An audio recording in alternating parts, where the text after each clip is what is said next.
Vamos a hablar ahora un ratito vía Zoom, ¿verdad, Male?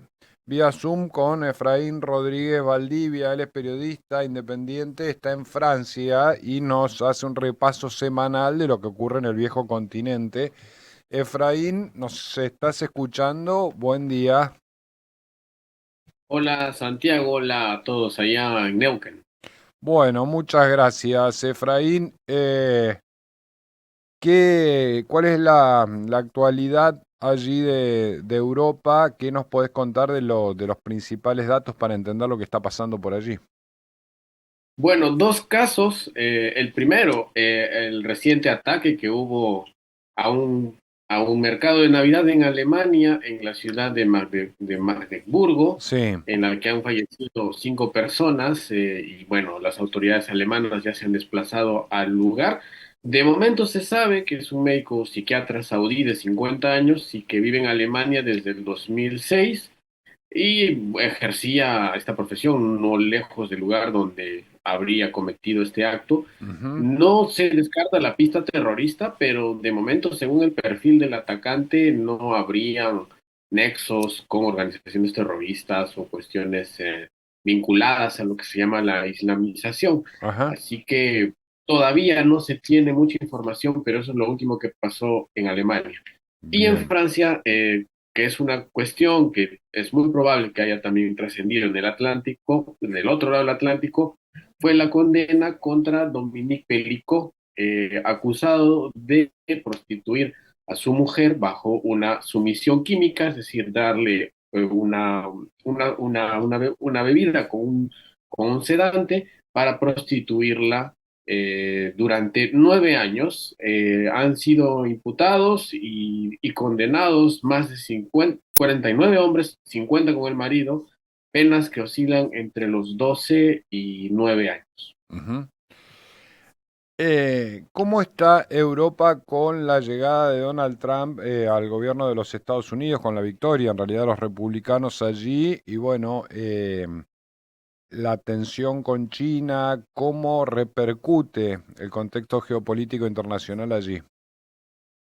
Bueno, primero que ya Donald Trump ha venido aquí a Europa, estuvo en París hace dos Ujú. semanas con la inauguración de la Catedral de Notre Dame. Sí. Llamó la atención que ya se hayan hecho una serie de visitas y se haya posicionado. En un principio no iba a venir, pero finalmente logró, bueno, accedió a la invitación que le hizo el presidente Emmanuel Macron.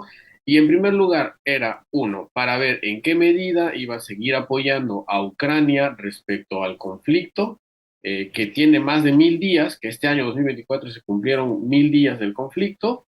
En segundo Ujú. lugar, ver cuál va a ser la posición que va a tener respecto a la OTAN. Cuando él estuvo en el gobierno, en la administración pasada, él tenía la idea de que Europa tenía que pagarle un dinero, una especie de alquiler de manutención Sí. por las tropas que están desplazadas en la OTAN.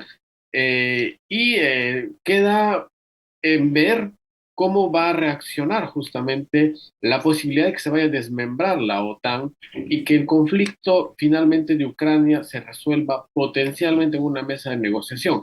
Claro, Ujú. esto en la medida en que a China le convenga y no le genere una crisis económica que pueda emparejar también la cancha, por decirlo así, respecto a su hegemonía. No Ujú. olvidemos que ya tienen los chinos grandes vínculos comerciales con América Latina. Me parece que en Argentina es el segundo socio comercial más importante. Y también tienen largas y muy importantes inversiones en África, Sí. lo cual ponerle la mano a Europa con una potencial desmembración de la OTAN vía Rusia, gracias a Donald Trump, es posiblemente una de las cosas que se vayan a ver en el 2025. Ujú. Eh, ¿Hay expectativas de que el conflicto bélico Rusia-Ucrania termine? Es una buena pregunta, pero pareciera que no, Muy porque de optimista mi momento, pregunta. sí, me parece que estamos muy optimistas por allá, porque Estados Unidos autorizó que Sí. se utilicen misiles de largo alcance contra el territorio ruso, es decir, que Rusia está siendo Ujú. atacada ya sobre territorio nacional. No Sí. sucedía desde el 45 cuando Hitler invadió el país, así que hay la posibilidad de forzar Ujú. a Ucrania con Sí. un desabastecimiento de armas, que es lo que Donald Trump va a hacer. Ya le adelantó, en París tuvieron una reunión con Zelensky donde le dijo, se puede hacer la paz por la fuerza y vale Ajá. más una paz mal hecha que una guerra perfecta. Así que Bien. es posible que el conflicto continúe el próximo año. ¿Qué pasa con el proteccionismo a nivel mundial, Efraín? Porque nosotros, por ejemplo, aquí el presidente Milei tiene como una expectativa de que seamos el país más liberal del mundo, descansando en la idea de que el mundo está desesperado por el libre cambio, pero el libre comercio, pero al mismo tiempo empiezan a aparecer políticas de fronteras cerradas o de proteccionismo en los principales países del mundo. ¿Esto se siente en Europa?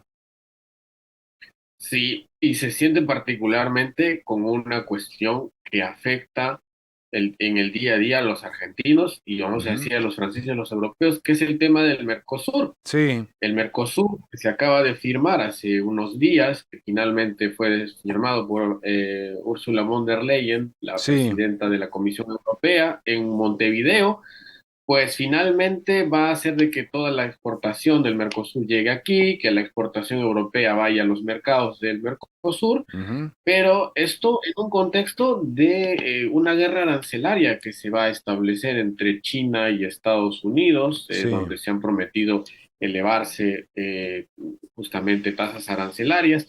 Entonces, el discurso de Milei va a encajar justamente en una situación en donde hay un proteccionismo Ujú. respecto a lo que se va a negociar durante el 2026.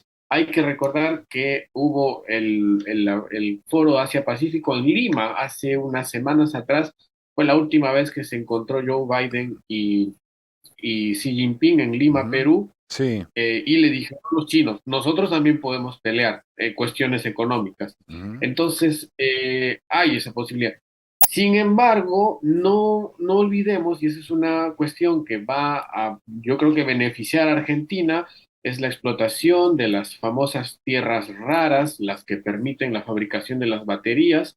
Justamente, Emmanuel Macron estuvo hace unas semanas también atrás Sí. en Argentina y se reunió con Milei para Ujú. negociar potencialmente la inversión de empresas francesas que exploten litio Claro. en el país. Entonces, hay cuestiones estratégicas en las que se van a mantener los mercados abiertos, pero se va a venir una guerra arancelaria bastante dura, sobre todo entre Estados Unidos y China, y eso va a afectar naturalmente a Ujú. los países socios de China, como en Claro. este caso Argentina, Ujú. como es el caso, por ejemplo, de Perú, que acaba de inaugurar un puerto en Perú, el puerto de Chancay, frente Sí. al Pacífico, pero ya les han adelantado los estadounidenses que toda la mercadería que pase por ese puerto que fue financiado por China va a tener una tasa arancelaria.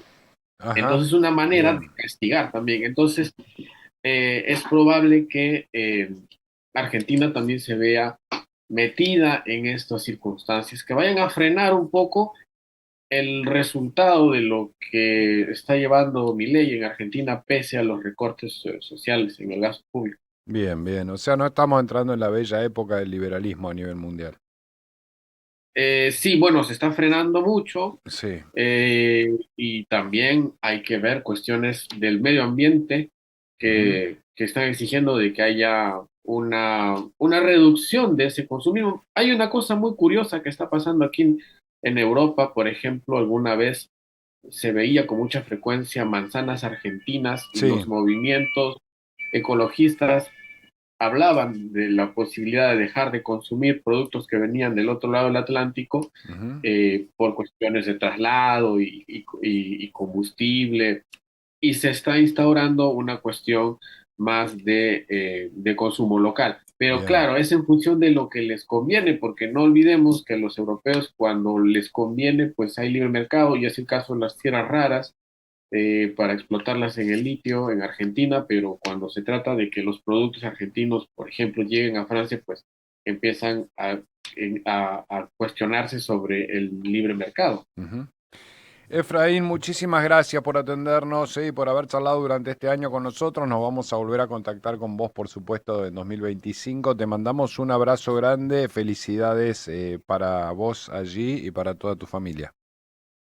Un abrazo para todos ustedes y para toda Argentina y ojalá que también sea un mejor año para todos ellos. Igualmente, un abrazo grande, Efraín.